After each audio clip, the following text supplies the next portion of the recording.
नमस्कार विद्यार्थी मित्रों, निराला हिंदी क्लासेस में आपका स्वागत है। आज हम बात कर रहे हैं थर्ड सेमेस्टर यानी कि रीतिकाल।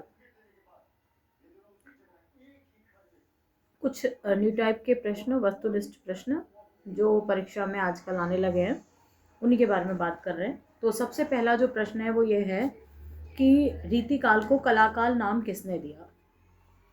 तो रीतिकाल को कलाकाल नाम जो है डॉक्टर रमाशंकर शुक्ल रसाल जो हैं उनके द्वारा दिया गया। उसके बाद अगला प्रश्न ये है कि आचार्य रामचंद्र शुक्ल ने रीतिकाल को क्या नाम दिया। तो आचार्य रामचंद्र शुक्ल ने रीतिकाल को रीतिकाल नाम दिया। रीतिकाल की समय सीमा कहाँ से कहाँ तक मानी गई है।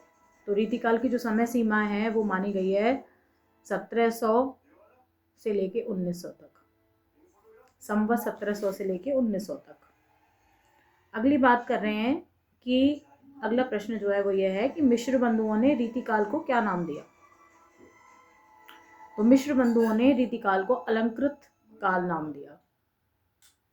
उसके बाद अगला प्रश्न है कि आचार्य विश्वनाथ प्रसाद मिश्र ने रीतिकाल को क्या नाम दिया। तो आचार्य विश्वनाथ प्रसाद सिंह मिश्र ने रीतिकाल को श्रृंगार काल नाम दिया। उसके बाद अगला प्रश्न, रीतिबद्ध काव्यधारा के प्रमुख कवि कौन कौन से हैं। तो रीतिबद्ध काव्यधारा के जो प्रमुख कवि हैं उनमें एक केशव दास हैं, मतीराम हैं, चिंतामणि हैं, देव हैं, पद्माकर हैं, भिखारी दास हैं, सेनापति हैं। अगला प्रश्न, आचार्य केशव दास के किन्हीं 2 या 3 ग्रंथों के नाम लिखिए। तो रसिक प्रिया, कवि प्रिया, रामचंद्रिका, छंदमाला, ये उनके ग्रंथ हैं। उसके बाद अगला प्रश्न है, चिंतामणि के ग्रंथ का नाम क्या है। चिंतामणि जो है उनके कुछ ग्रंथों के नाम बता रही हूँ मैं आपको। कवि कुल, कल्पतरु, रसविलास। उसके बाद अगला प्रश्न है कि मतीराम जो है उनके ग्रंथों के नाम क्या है। रसराज और ललित ललाम। उसके बाद अगला प्रश्न जो है वो ये है कि देव के ग्रंथों के नाम क्या हैं। तो भाव विलास और सुजान विनोद। पद्माकर के ग्रंथों का नाम क्या है। पद्माकर के ग्रंथ का नाम क्या है, जगत विनोद। भिखारी दास के ग्रंथों के नाम क्या क्या हैं, काव्य निर्णय और श्रृंगार निर्णय। सेनापति के ग्रंथ का नाम क्या है, ऋतु वर्णन और कवित्व वर्णन। उसके बाद रीति मुक्त काव्यधारा के कौन कौन से कवि हैं। तो रीति मुक्त काव्यधारा के 4 महत्वपूर्ण कवि माने जाते हैं, घनानंद, आलम, बोधा और ठाकुर। घनानंद की रचनाएं कौन कौन सी हैं।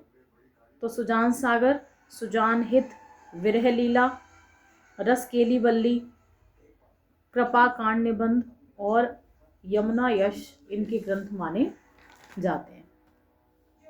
अगला प्रश्न है कि आलम की रचनाएं कौन कौन सी हैं।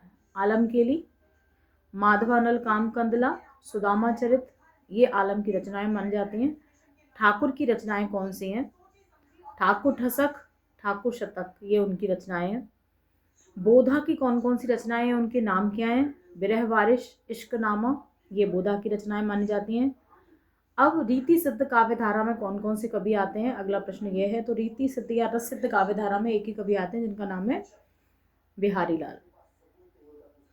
उनकी रचना की बात करें तो उनकी एक ही रचना है जिसका नाम है बिहारी सतसई। अगला प्रश्न है कि मतीराम किस काव्यधारा के कवि माने जाते हैं। तो मतीराम जो है रीतिबद्ध काव्यधारा के कवि माने जाते हैं। भूषण किस काव्यधारा के कवि हैं। तो भूषण रीतिबद्ध काव्यधारा के कवि माने जाते हैं। भूषण की रचनाओं के नाम क्या है। शिवराज भूषण, शिवा बाबनी, छत्रसाल दशक, भूषण हजारा, ये सब रचनाएं भूषण की हैं।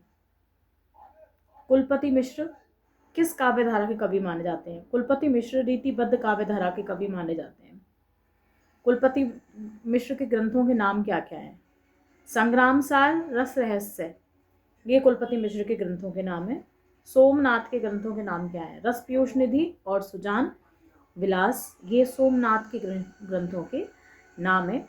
25 लगभग प्रश्न हमने न्यू टाइप की अभी देखे हैं। मैं आशा करती हूँ कि ये आपकी परीक्षा में कहीं ना कहीं सहायता पहुँचाएंगे। आपको समझ आए मेरी बात तो चैनल को सब्सक्राइब करिए लाइक करिए, शेयर करिए, जिससे ज़्यादा से ज़्यादा बच्चे लाभान्वित हो सकें। धन्यवाद।